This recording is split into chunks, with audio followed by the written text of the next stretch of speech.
Akhil Gogoi suspended for this question hour. Please. মাটি কুৱেশ্যনটো আৰে আছে please, এইবোৰ কি যে হ'ল? গোটেই অসমত 27টা ঠাইত বিজেপি আপুনি বহক বেলেগৰ প্ৰশ্ন কাৰণে। উত্তৰ লাগিব 27 অখিল গগৈ ডাঙৰীয়া প্লিজ সিট ডাউন কথাটো লুকুৱাবৰ কাৰণে দীঘলীয়া কৰি অসমত বিজেপি সেইটো কাৰণে দীঘলীয়া কাৰণে এমএলএ এইটো ইম্পৰ্টেণ্ট কুৱেশ্যন হয় অধ্যক্ষ ডাঙৰীয়া এইবিলাক গাই আছে প্লিজ অধ্যক্ষ ডাঙৰীয়া কিয় মানে এনেকুৱা নিজকে ভাল মানুহ কিবা নহয় বুলি কিবা কৰি থাকে কুৱেশ্যনটো নাহক তাৰ কাৰণে দীঘলীয়া কৰা নাই নৰ্মেল মানুহৰ নিচিনা কথা পাতক সদনৰ পৰা এইটো মেছেজ যাওক যে কিডনী ট্ৰান্সপ্লান্ট আজিৰ দিনটোত গুৱাহাটী মেডিকেল কলেজত হয় তেখেতে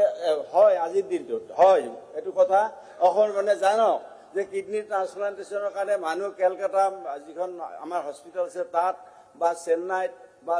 বা মুম্বাইত তাত যাব নালাগে গুৱাহাটীতো হয় এই কথাখিনি অসমৰ মানুহে জনাটো দৰকাৰ গতিকে মই কুৱেশ্যন দীঘলীয়া কৰা নাই যে পিছৰ কুৱেশ্যনটো নাহক তাৰ কাৰণে দীঘলীয়া বিজেপি 27টা ঠাইত মাটি দিছে প্লিজ